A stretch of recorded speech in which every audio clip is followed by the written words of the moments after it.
Chapter 1. The Forbidden Case File. The antique clock struck midnight as flickering candlelight cast eerie shadows across the cluttered shelves of the Warrens' occult museum. Lorraine Warren's delicate fingers trembled as she carefully unsealed the weathered case file marked Arne Johnson, Demonic Possession, 1981, in faded red ink. The brittle pages crackled like dry bones as she turned them, releasing a musty odor of decay and something more sinister, the metallic tang of old blood. Ed Warren stood behind her, his broad shoulders tense beneath his rumpled shirt. "We swore we'd never reopen this one," he murmured, his voice rough with unease.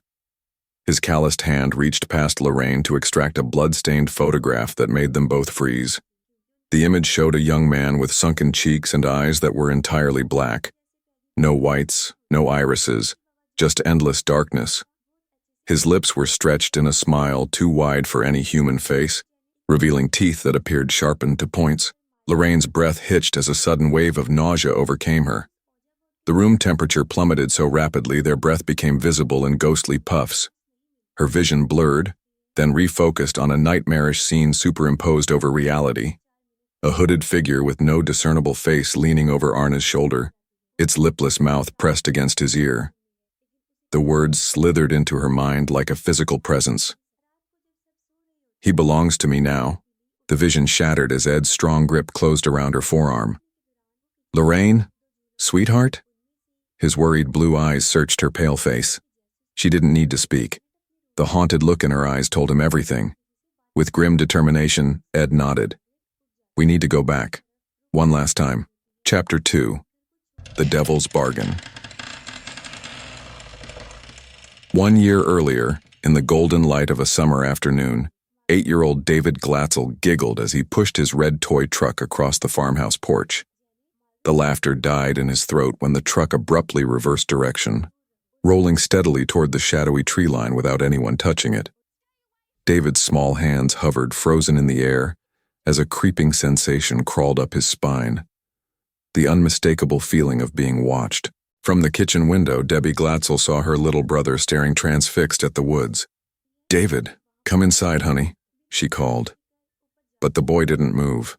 When she stepped onto the porch, she found him rigid with terror, his wide eyes reflecting something unseen in the gathering twilight. That night, the entire household awoke to David's blood-curdling screams. They found him thrashing in bed, his pajama shirt torn to shreds, 3 parallel claw marks oozing blood across his narrow chest.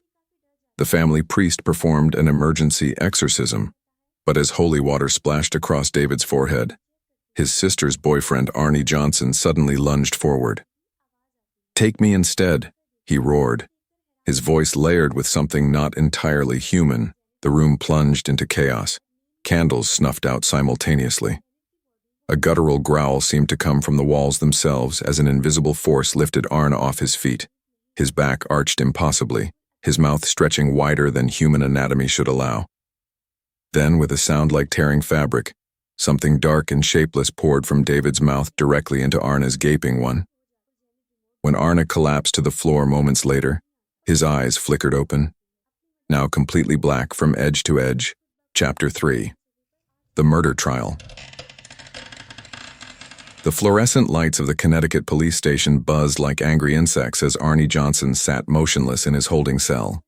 His fingers tapped an irregular rhythm against the metal bench, his cracked lips moving soundlessly. The guards had learned not to approach him after dark, not since the night shift officer quit after seeing Arne's eyes turn into black voids at precisely 3 a.m., or hearing him sing lullabies in a language that sounded like no human tongue. When Ed and Lorraine Warren arrived, even the hardened detectives gave them relieved looks. Through the bars, Arne's head snapped up with unnatural speed. "You're too late," he rasped in a voice that wasn't his own. Lorraine steeled herself and reached through the bars to grasp his hand. The moment their skin touched, her vision exploded with horrific images. A faceless woman burning at the stake, a black goat's head dripping blood, and a name that seared itself into her mind. The Occultist. Ed discovered the true source of the horror when he searched Arne's abandoned apartment.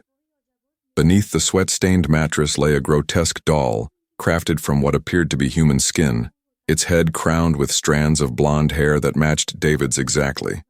As Ed lifted it, the doll's stitched mouth twitched. 5 more souls, it whispered in a child's voice. Then he's mine forever. Chapter 4. The Witch's Curse. The abandoned church on the outskirts of town loomed against the stormy sky, its boarded windows like blind eyes. Lorraine's flashlight beam trembled as it revealed the occult symbols defacing the rotting pews. Inverted crosses, twisted pentagrams, and something worse that made her stomach churn. A sudden gust of wind extinguished their lights as a woman's scream tore through the darkness. The temperature dropped so fast their breath crystallized in the air. Before them materialized the translucent figure of a woman engulfed in spectral flames. Isla Markham, executed for witchcraft in 1692. "They burned me," she howled, the stench of charred flesh filling the air. "Now I burn them." In the church basement they found the proof they needed.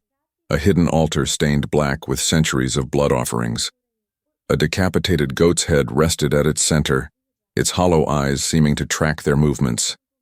Scratched into the stone altar was a list of names with dates spanning 300 years, each exactly 50 years apart. The most recent entry read, Arne Johnson, 1981. Ed's face drained of color.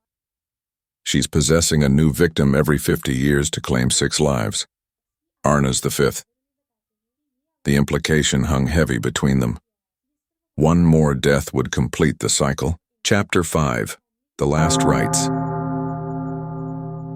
The jail cell reeked of sweat and something fouler as the Warrens prepared for their final confrontation. Arne's body convulsed on the cot, his limbs bending at impossible angles. The fluorescent lights flickered wildly as the demonic voice emanating from his mouth laughed.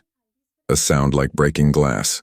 Lorraine began the last rites, her voice steady despite the Bible pages blackening and curling at the edges. Suddenly the book burst into blue flames, forcing her to drop it. Arne's body levitated off the cot, his head rotating completely around as he hissed in Latin. Ed smashed the witch's totem against the bars, but the demon retaliated by lifting him off the ground with an invisible force, its grip tightening around his throat. Lorraine's desperate Latin chant seemed to have no effect until a new voice joined hers, young David's clear as a bell despite the boy being miles away. "Stop hurting them." The effect was instantaneous. The demon shrieked as if scalded, Arne's body collapsing like a marionette with cut strings. A black mist exploded from his mouth, dissipating with a final wail of rage. Chapter 6. The Aftermath. The courtroom erupted in murmurs as the judge declared Arne not guilty by reason of demonic possession, a first in American legal history. Reporters swarmed the Warrens as they exited, but their victory felt hollow. As they reached their car, a bailiff hurried after them. "You need to see this," he whispered. In the evidence room, the shattered remains of the witch's totem had inexplicably reassembled itself. The camera lingered on the doll's face as one button eye slowly winked. The curse lives. 1 year later, Lorraine awoke to find Ed's side of the bed empty and cold. She followed the sound of scratching to their basement, where she found Ed facing the wall, his arm moving rhythmically. "What are you?" He turned slowly, revealing the occult symbol he'd been painting in what looked like blood. His eyes were no longer blue, but solid, endless black. The paintbrush clattered to the floor as his lips stretched into that same impossible smile they'd seen in the photograph. The screen faded to black as Lorraine's scream echoed through the house.